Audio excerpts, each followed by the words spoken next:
Chelsea, raise it up.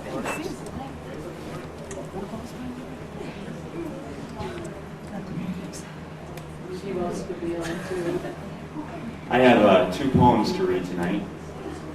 One of the many great things about being a Barry that I love is the connection to the rich tradition of music and poetry in Ireland.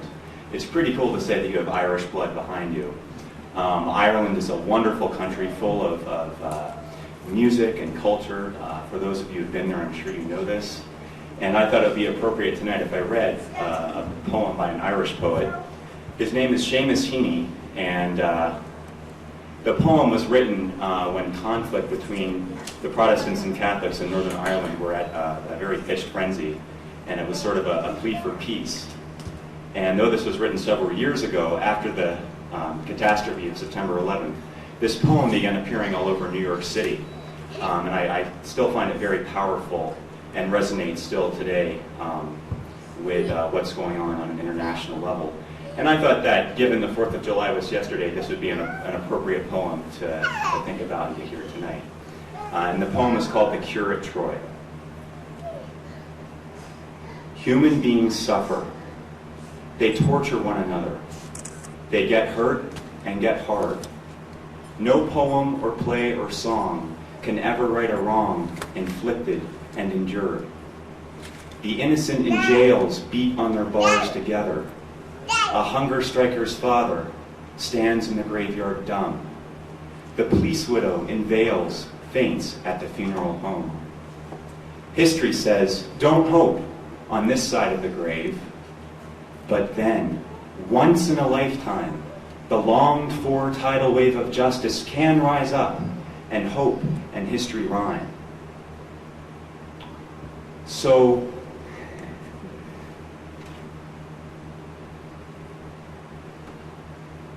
once in a lifetime, the longed-for tidal wave of justice can rise up, and hope and history rhyme.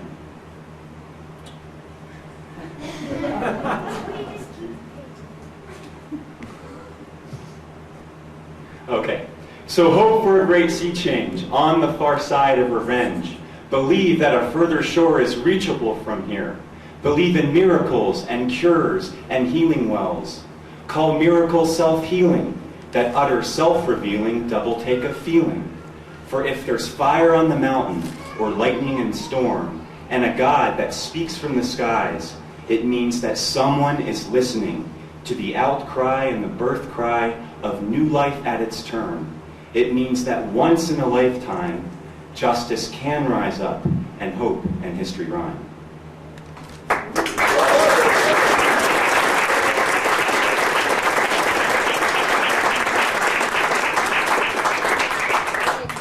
The second poem I want to share tonight is by my brother Justin. Justin is probably the only 15-year-old that I know who had read all of Shakespeare's sonnets and could quote them verbatim. Quite a feat for a 15-year-old boy. And for those of you who knew Justin when he was in his junior year at Bernathen, he was quite a ladies' man. He had a whole harem of girls and friends around him. He was quite a magnet. In fact, I was kind of envious looking at his experience at Bernathen and comparing it to my own junior year there. He had far more success than I ever did. And I was really wondering how he did it. You know, I know he's a very outgoing kind of guy, very gregarious and social. He's got that Barry gene very strong in him. And he had a scooter that would take girls around on campus, that would get them places. That was pretty cool. Not many 15-year-olds have scooters that can drive around that campus in Bernathen. But it wasn't until our family had a chance to look through some of his journals and files in the computer that we realized what an astounding poet he was himself. That in addition to being an avid reader of poetry, he was writing some very beautiful work too. And many of these poems were for girls that he was dating. So I see that this was one of his many ways of getting his group around him.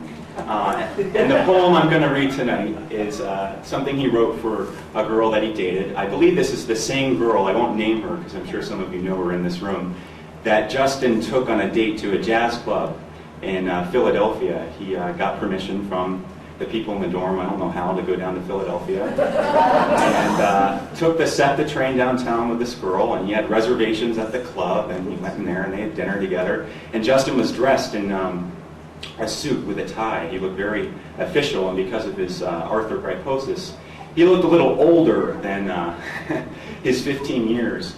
So when the waitress asked him what they wanted, Justin very confidently ordered a bottle of wine for the evening. So, this is a poem that Justin wrote for the woman he took, the girl he took on this date to Philadelphia. And I should say it's a sonnet. For those of you who know, a sonnet is a very hard poetic form to work with. It's 14 lines, each line has to have 10 syllables, and there's a complex rhyming pattern in it, and Justin does a marvelous job of nailing it right on.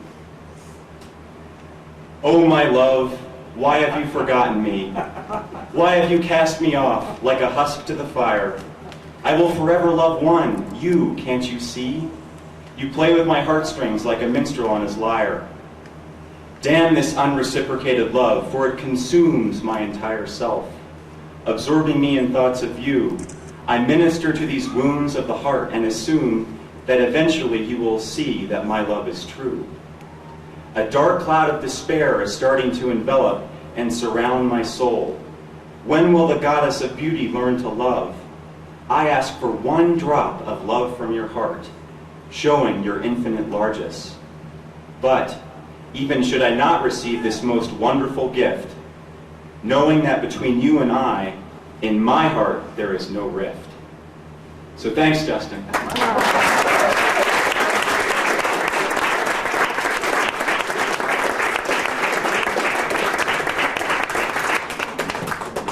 Now let's hear from two sisters in a row. We'll begin with Chelsea.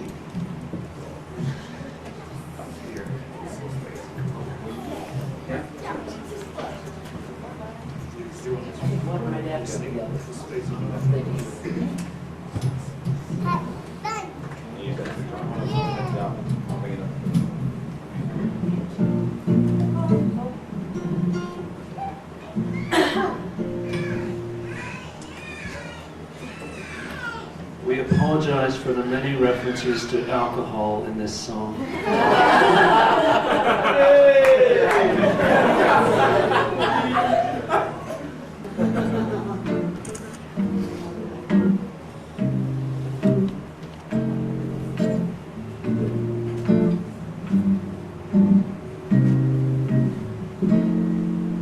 You go to my head and you linger like a haunting refrain, and I find you spinning round in my brain like the bubbles in a glass of champagne.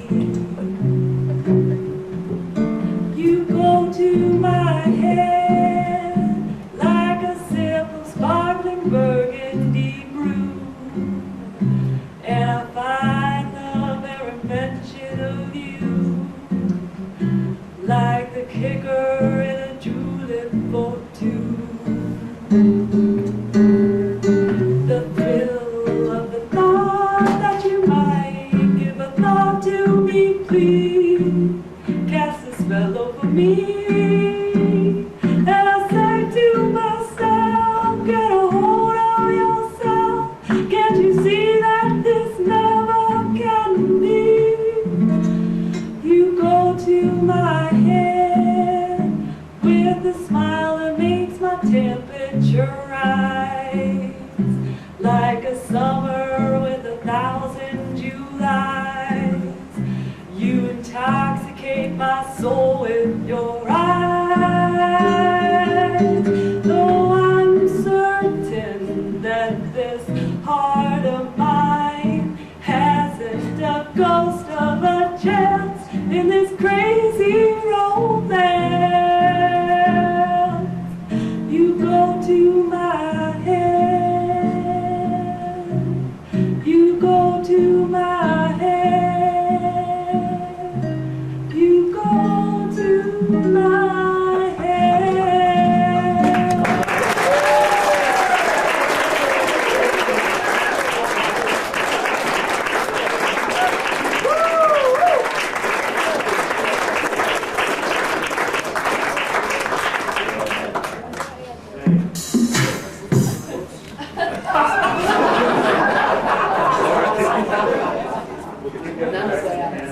Okay, if I could tell a little Irish alcohol joke. So Pat was walking down the beach in Ireland and he ran across a lamp and he rubbed the lamp and the genie came out and said, I'll grant you 2 wishes. Pat says, well, I don't know what to wish for. The genie says, well, I'll give you a magic mug of beer. That sounds pretty good. So he gives him a magic mug of beer. He drinks it down and it fills right up again. Drinks it down, fills right up again. Drinks it down, fills right up again. Oh, this is great, thank you very much. And the genie says, and what would you like for your second wish? And he says, I'll have another one of those.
Test, 1, 2, test.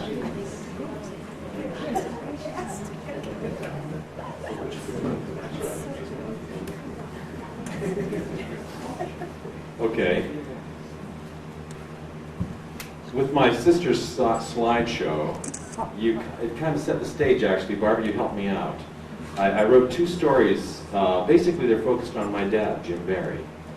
And to tell you the truth, I have to thank Ruth Zuber, who I saw some years ago, and she encouraged me to write down some of these things. I think in terms of stories, you know, and I think in the Barrys we prefer to see the funny side of life. And so these are 2 little stories, little vignettes. Basically their focus is on my dad, Jim Barry. But Barbara did a great job of setting the stage visually to see what a motley crew the kids were. But basically, I guess I'm thinking about my dad because he's the oldest male Barry. That's something kind of neat. And also just because these were funny stories. So the first one is called He Kept It to Himself. My dad did not lose his temper very often. Is this a Barry trait? Not in my case. He does, however, have the facility to display amazing restraint under difficult circumstances. Take, for instance, the road trip we took in the summer of 1960, driving from Phoenix to Glenview and back again. Now imagine the car, a 1957 Ford Del Real ranch wagon laden with chrome. Imagine the interior of the cab, Mom and Dad in front with the baby Bruce and little Barbara, myself and Mark and Scott in the back.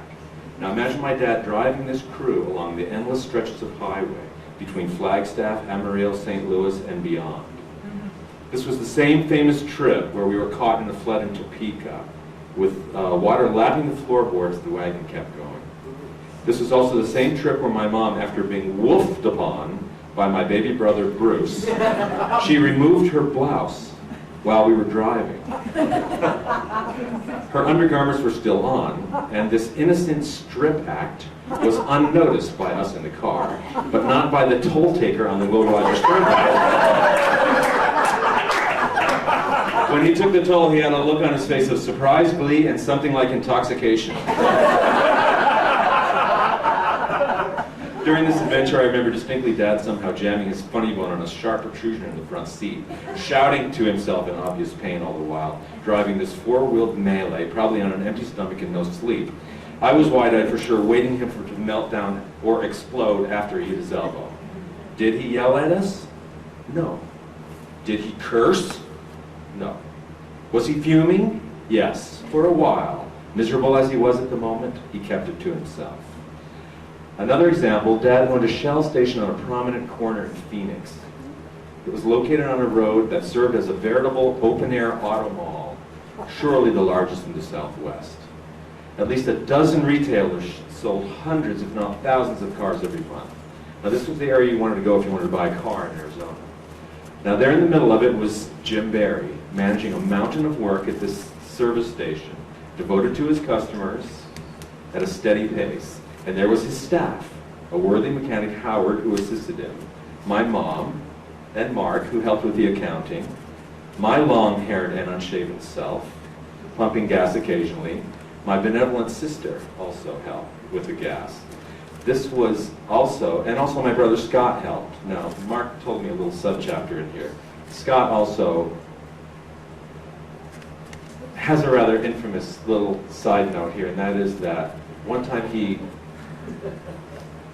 was pumping somebody's gas with a lit cigarette in his mouth. When the man reprimanded him for doing such a dangerous thing, his response was, "What's your problem? You think I'm going to blow the place up?"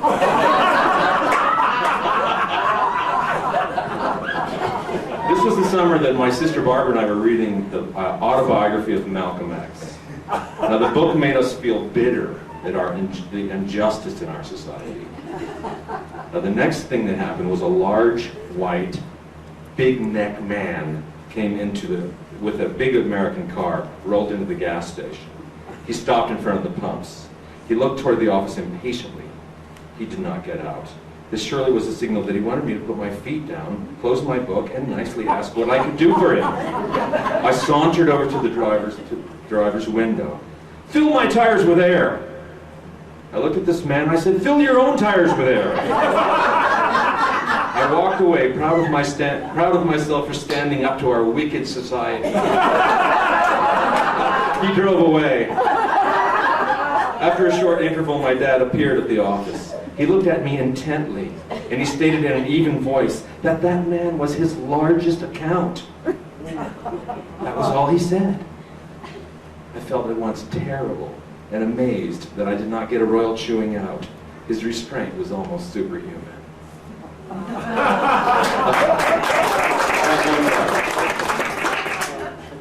It's called Diapers in the Trunk. In 1955, when I was 3 years old, my parents moved from Glenview, Illinois to Phoenix. My dad drove us in a fortress-like 1950 Ford two-door sedan. We traveled Route 66, the famous two-lane highway that went right through the middle of the good old USA. The Ford was pulling a gigantic tandem trailer filled with all of our possessions. This trailer was covered by a tarp, and my older brother's bicycles were tied to the top. From a bystander's point of view, rolling down the highway, the family-filled car and trailer surely looked like a scene from the Grapes of Wrath. During this odyssey, the cab was occupied in front by my mom, my sister Barb, and my sister Barbara. In the back were my two older brothers, where they could, on a rigid bench-like seat. There they could fight and hassle each other without interference. I was typically reclining in my favorite place, in the platform behind and above the rear seat, just below the rear window glass. From this vantage point, I could observe everything without participating or attracting attention. Inching our way along the map, we left Illinois and proceeded into the vast open spaces of the West. Now, with a baby on board, in cloth diapers, you might give a thought about how my parents managed this aspect of our trip. Dirty diapers. As disposable diapers had not been invented yet, it will amaze today's young people that before 1965, the same diapers that were dirty today were manually cleaned, dried, and then reused tomorrow. Since we were committed to a long journey with no facilities, my sister's soiled diapers were deposited by my parents in a box situated in an enormous trunk. At some later time, when my mom had running water, these diapers would be dutifully cleaned and prepared for reuse. Until then, they were collected on top of each other, one by one, in a box, under the dark lid of the car, hermetically sealed, away from detection. Now, after the passage of several days, approaching a mandatory stop at the border at New Mexico, an official was inspecting each car for unwanted produce. This was a common and necessary practice in those simpler days before supermarkets, interstate highways, and long-distance hauling. This was necessary to keep insects from moving around over state lines. And you know, it was very common. So imagine our assemblage rolling up to the border station. My dad rolls down his window. The official asks, "Do you have any produce in the car?" My dad replies, "No." The official does not take my dad's word for it. Huge mistake. He obviously does not know you should never doubt the sacred word of a berry. Now he wants to inspect the trunk. This is a grave miscalculation. My dad probably smiled. He knows the biology. Heavy, moist diapers, confined under midnight blue steel, baked by an intense and relentless sun from above, and hot asphalt irradiating from below, jostled into a dangerous, nearly explosive, fuming mass of methane over the course of hundreds of miles. When the unlucky and arrogant official opened the lid, he quickly decided not to continue his search. He made us through. My dad thought, "Serves you right, Charlie." You should have taken my dad's word for it.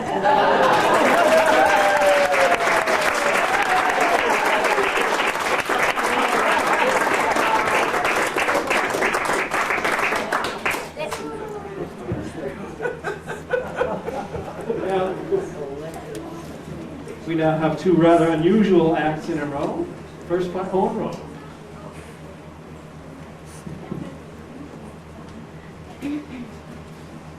Okay, seeing as we're up here in the nature and the beautiful mountains, I wanted to try to illuminate, maybe you've been hearing some bird calls, you want to know, what kind of bird you're hearing, and I've got some imitations and I can tell you exactly what you're hearing. Okay, my first one is the lesser brown ground bird, which you may not be familiar with, but it's a very unassuming little bird. Its call goes something like this.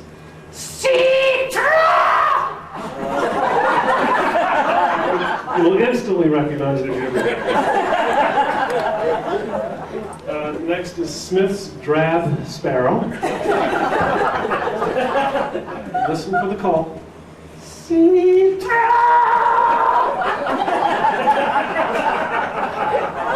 Next is the brown-bellied scrub sparrow.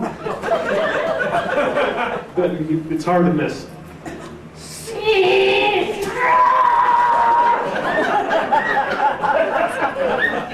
And our final bird is the Smith's lesser drab brown-bellied ground finch.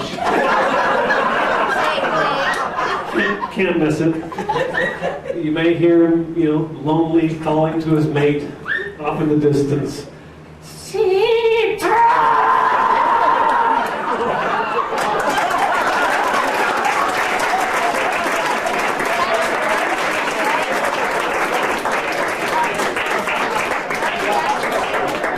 I asked Jo to describe what this next act was going to be, and she basically said, "Don't bother."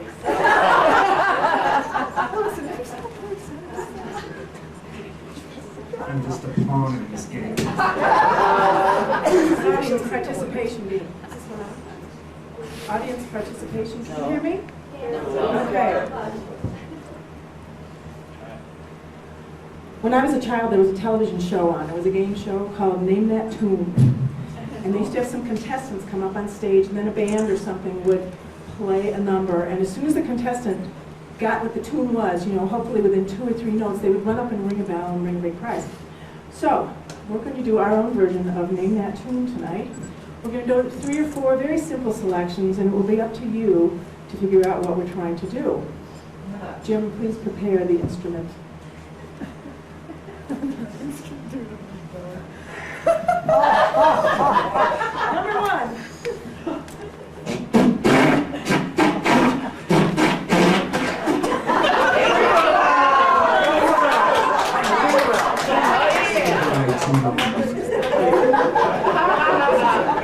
People progress from simple to more complex. What? So what I want to number 2.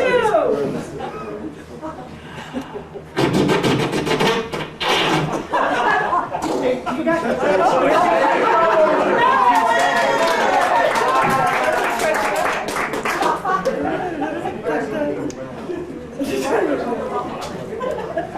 Number 3, we're almost there.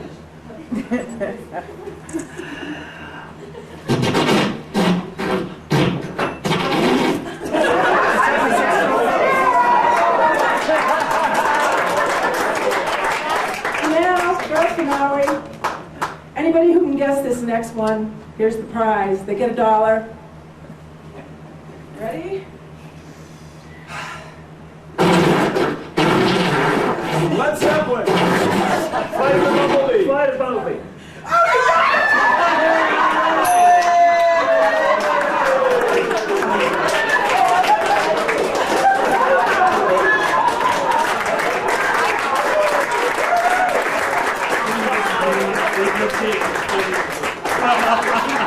First audience who's ever gotten that one. Scott, I'm doing one more. But it's short. And it's going to change the mood completely. So pretend for a minute that I am my brother Cliff Barry, who wrote this. This poem is about engaging with the second half of life. For example, I've been realizing lately that my body now has things wrong which are not ever going to get better. Not serious things, just things that aren't going to improve no matter what I do. It's evident that something is now on a downhill slope, rather than the uphill crescendo I had always imagined my life would be from beginning to end in every way. Okay, so I was a little inflated in my vision of life. So this poem came to me as I've been moving through the ups and downs of facing this time of transition. It represents something I have learned and something that now guides me. It's called Under the Water. I have been so intent on the sinking of my ship that I was afraid to look under the water. Even in the lifeboat, I was too busy to see the other way. But there it is. Oh sure, I could fight to stay afloat. For I have known the time when it was important for me to get what I wanted, what I needed, so that I could live well. But now the time comes to be learning how to die well. What do I want to see when I look back on my life? For this I am learning that instead of needing to get it all together, I need to let it come apart. Instead of looking up, I can look down, under the water. For this I'm learning to sacrifice what I want to have for what I want to have happen. And being part of the water floats some different boats.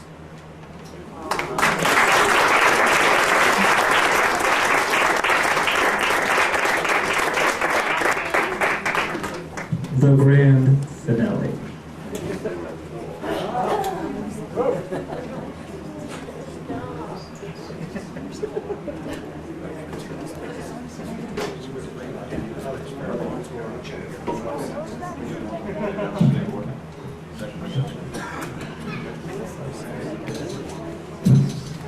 Fired the Flagstaff. Well, what happened is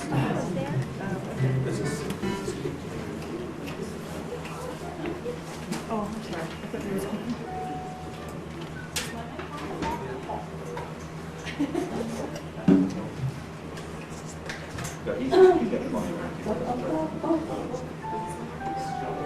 Test, check.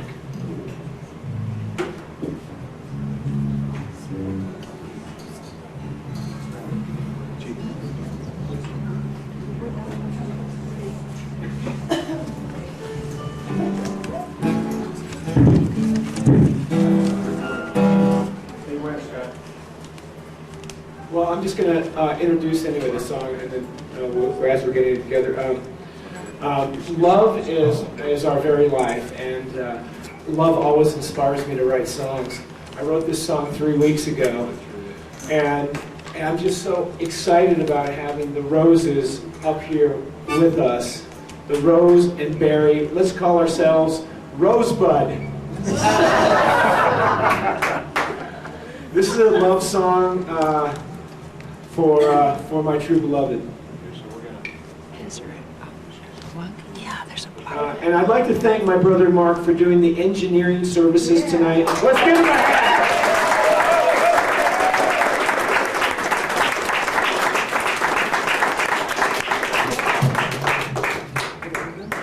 She is the one that's actually going to be singing with me.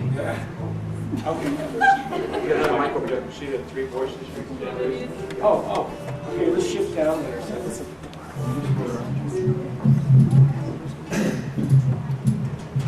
It's not like Carnegie Hall, folks. There you go.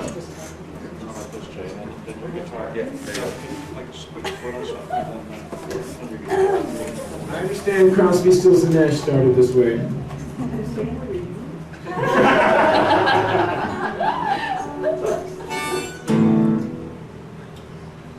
Okay, I think, what a monstrosity up here.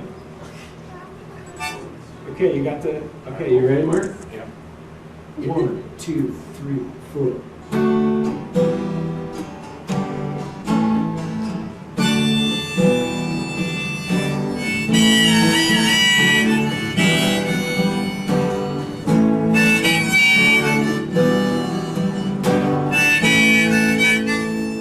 With you, oh, with you, oh, with you, oh, with you, oh. Found myself deep within the waters of my heart. All time into the vast circles of your true heart. The sky explodes with all this light. The truth I found within your eyes.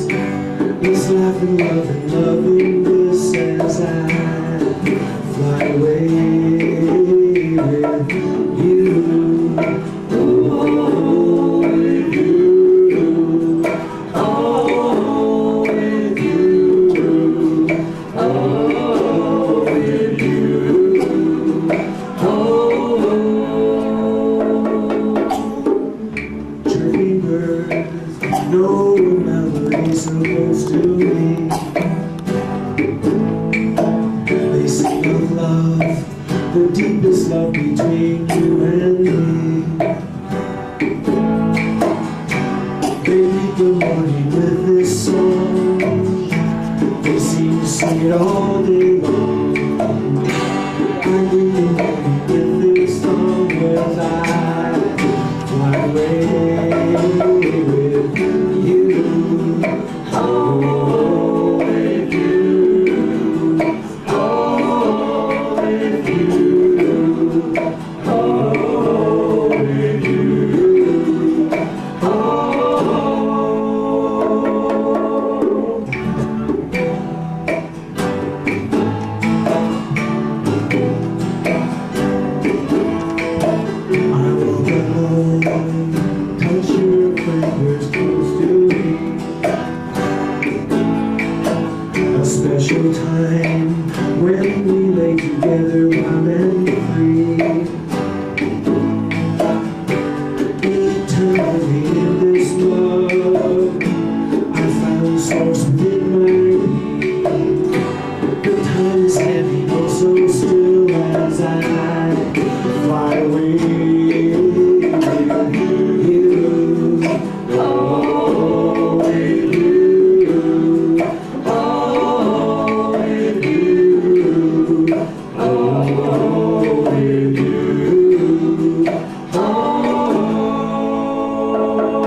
to everybody.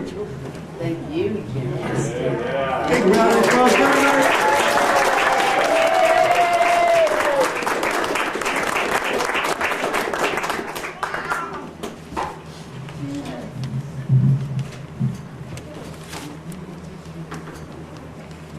Thank you. This is our time for closing thoughts.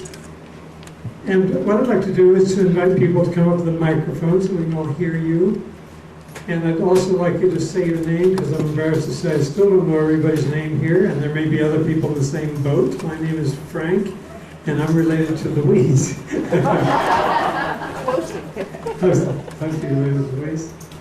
And what I'd like to invite you to do is just to come up and just share a moment, a thought, a feeling, just to complete your experience of the Barry reunion. And don't be shy in coming forward. And I'm thinking if you don't speak more than 30 seconds, that will make it so that we can have about a 20-minute little wrap up here. And we're going to close with a song from the last reunion written by Lee Barry. So we'd like to get us started here. Thank you very much. Fran. Yeah, that's good. He gave my name away. It's Fran.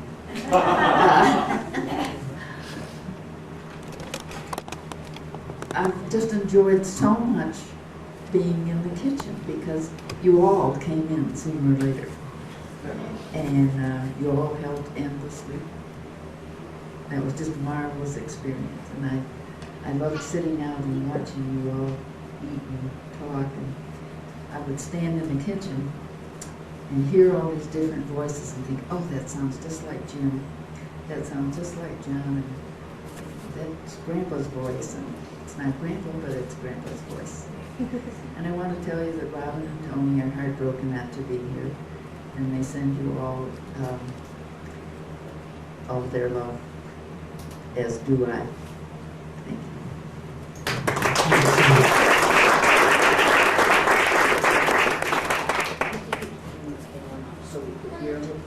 Yeah, can we turn the fan off at this point? Sure.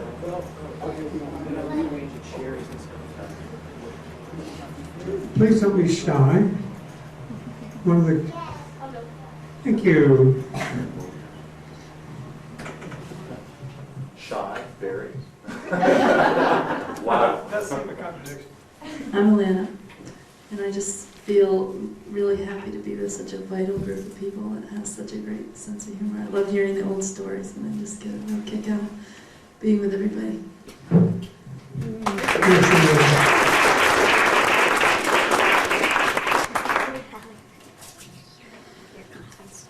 Thank you. The alpha male. Yes, the alpha male. Otherwise known as the Big Kahuna.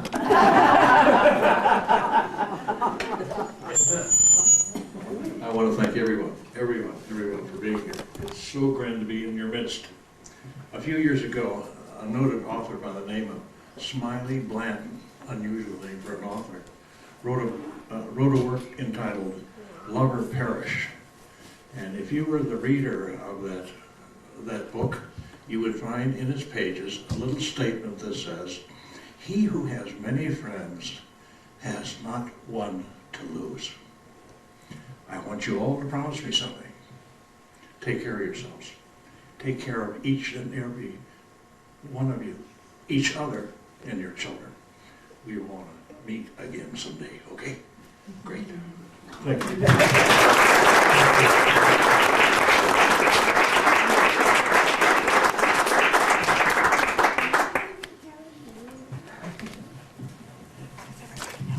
I'm Kitty, and despite my many years of performing, I still get really, really nervous really, really easily at just about everything that I do. So I always comfort myself by saying if I need to leave in the middle of this, I can, and I always make sure that I have a way out just so that I don't, vomit. So also, as a city kid, the thought of going rock climbing the other day was especially exciting to me, something that I hadn't done before. But I kept in the back of my head, if I can't make it all the way to the top, that's fine. I'll just do what I can, and then I'll go home. And there was one spot where I was on the wall, and I looked up, and I just saw pretty much a sheer rock face. And I'm like, there's no way I can do that. And I turned around, and I said to Jim, I'm ready to come down now. And he said, no, just move your foot right over there, and you can get up to the top. And with enough coaxing, I made it all the way up there. So thank you to all of the Zubers and everybody that went rock climbing and everybody else who's here for just being really supportive to everybody. Thanks.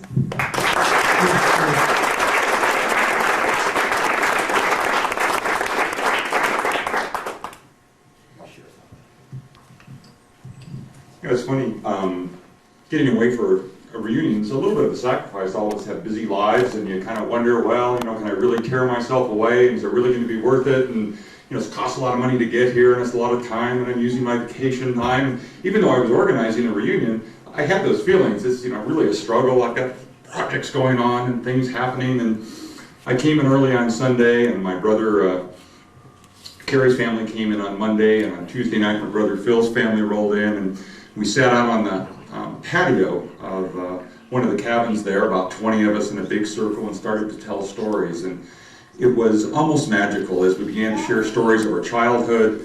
And it was really at that moment that, for me at least, I said, wow, this is really going to be something really special. And it just kind of clicked. You know what, this is really worth it. It really is worth it to me. It was a very special, very magical time. And particularly sitting out on the patio with all of you was really a lot of fun. Thanks.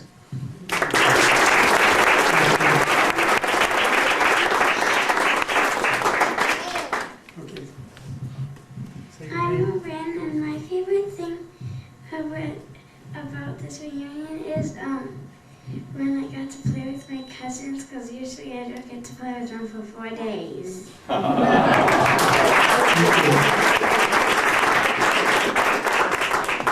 I'm Jim, and been Joe Mortland's partner for 2 years, and she has a bulletin board in her kitchen.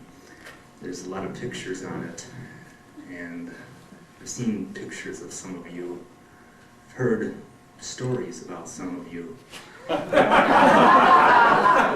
It's so neat to be in the same room with you to put all this together and feel the energy in here. You all have a wonderful presence, so I feel blessed to be amongst you tonight, and blessings to all of you.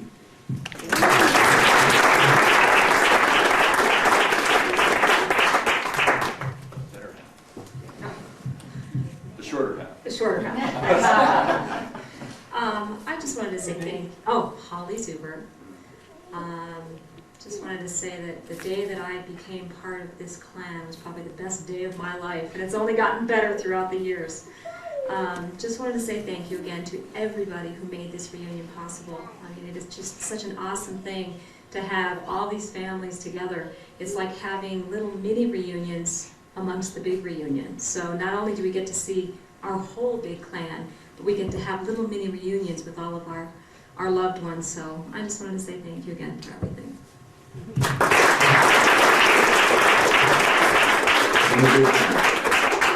Well, first of all, I wanted to say what a pleasure it was to be here. It was, for me, I know, and probably for many of you as well, it seems like it is too short. You're making these connections again and going on hikes with people that you haven't seen for many of you, 4 years. And it's just at that moment you're making that connection, and then you got to go away again, and it feels like it's unfair. And so one of my fears has always been that, is it the last reunion, or is it just the next, is it just a start for one that's going to happen again? So I certainly hope that we all leave together with some sort of commitment in our heart that it's going to happen again. And maybe it's not going to be 4 or 5 years. Our 80, Jim, how long can you last? We'll set the clock now. Anyway, thank you so much. It's been wonderful.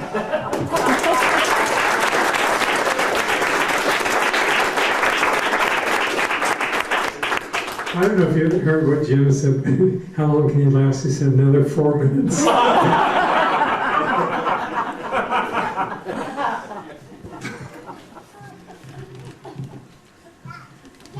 Hi, I'm Donna Zuber, Ruth's daughter, and this is like the first time that my entire family, meeting my brothers and my mom and their wives, and all of the cousins and nieces have been together, and that my son and everybody with all the aunts and uncles, and can't even think of a day that's been really even happier to me than just this experience. So I especially want to thank Jim and Pat for helping me get here financially, and it has just been too good. I just hope it happens again.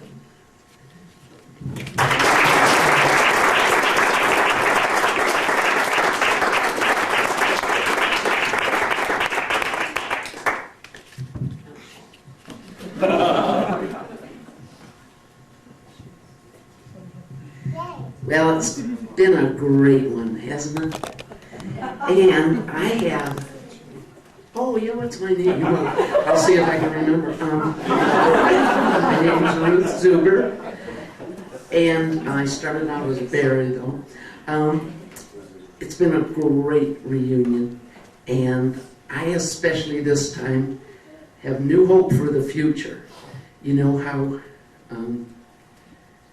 well, it's just wonderful to me to see the young people, not just the talent that they showed tonight, which was so great, but to see them playing together while we had our reunion. I mean, it went so smooth having them here, and they're all so adorable, and gives you great hope for the future. I mean, we old guys can kick off, but we'll still be here in spirit because all of you are so wonderful. I love you all so much. We love you!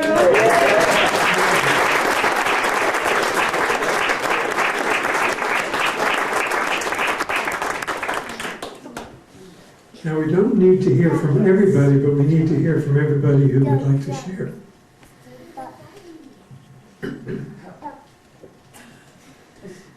Rodney, do you want to say something? Give me it back. Want to say hello? Speechless at last. Louise, did you?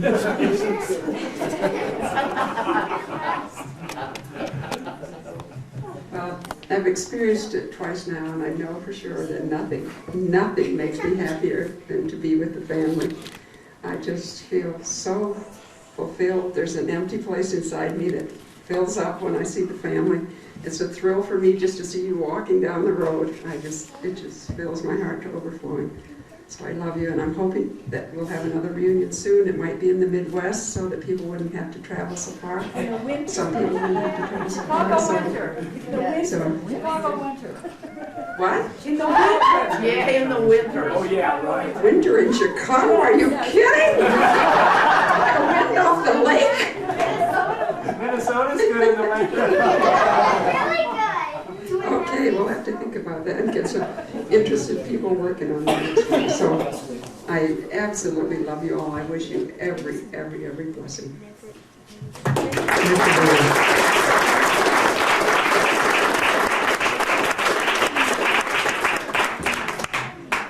I'm Jana, Phil's wife, his daughter-in-law. And for me personally, and I think some of her family members, this is a little bit of fear getting over the first year, having lost RJ. And I felt safe knowing because I knew all the Zubers. But what I want to say is it was wonderful reconnecting with all of you, but I feel really blessed in being able to connect with the rest of the Berry clan. I didn't know, and I just feel blessed, and I wish, as Mike did, many blessings upon all of you. And thank you.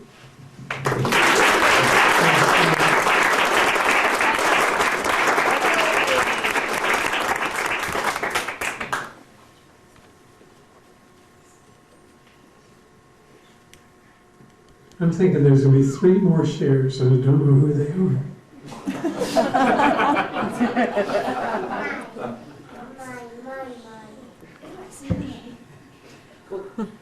Could I just thank Jenna and Phil's family for that beautiful song, which for me brought Justin here with us. It was so beautiful. Yeah, thank you for bringing Justin.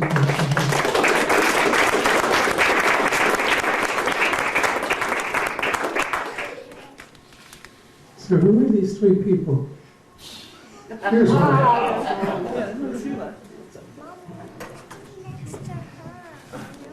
I'm Jay Barry. I want to recognize my son Matthew, who came out with me. Matt, stand up.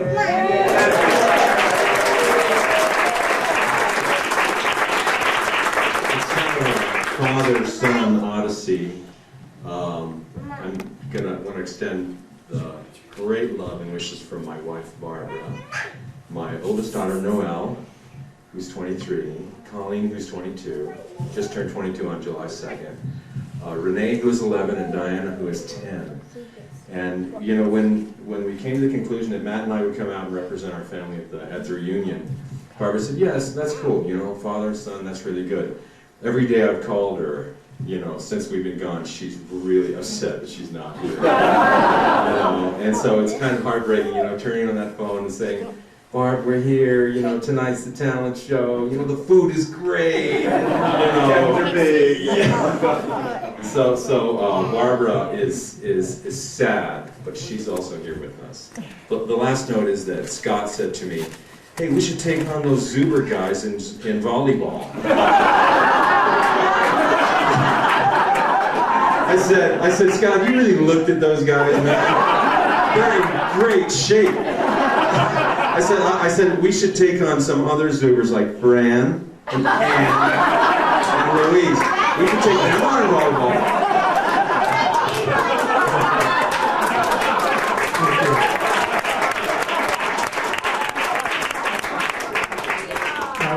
Just let us know when that sporting event takes place. Okay, two more people. There's two more. I don't know who they are. No.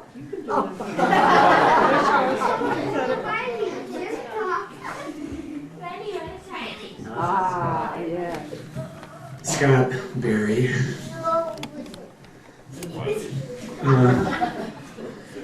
I had the best fun at this reunion.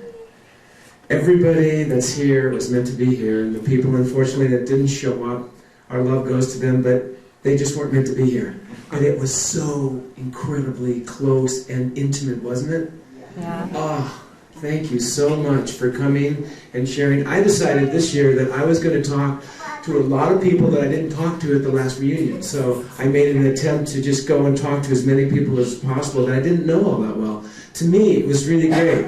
I saw my family sitting over here eating dinner, and I was way over there talking to the Zubers and to the Roses, and it was just a lot of fun to see everybody mingling and having so much fun.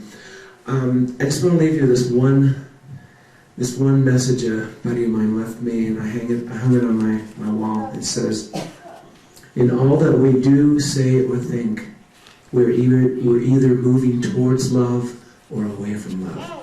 And it's that simple. Thank you.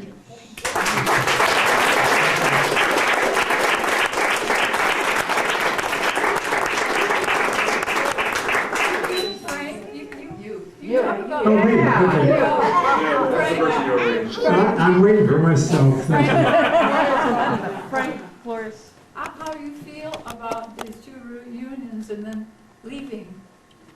How do you feel? Thank you. Yeah, the last reunion was very confrontive for me because I had no idea what collective berries were like. And after a while, one gets used to it. It's pretty amazing.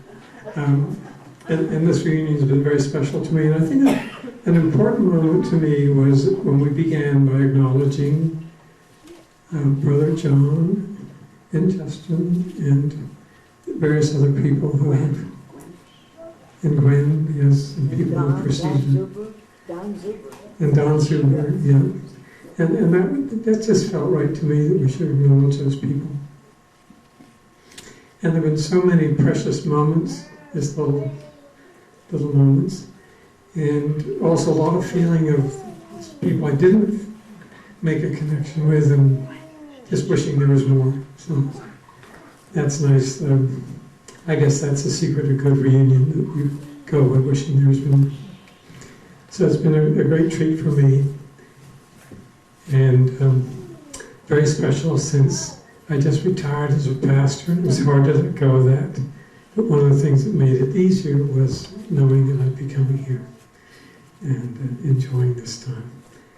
And we were going to complete this part of the program by listening to a song written for the last reunion by Lee Barry it at the beginning. We heard it again, we'll hear it again now, and you can join in the chorus.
There's a Vesper service that's been designed by, or do you want to mention this? Yeah, the Vesper service has been designed by committee. Who would like to? Liz? Devin, would you come and tell about that? And that'll be in 15 minutes. And Devin will explain to you. It's an optional event.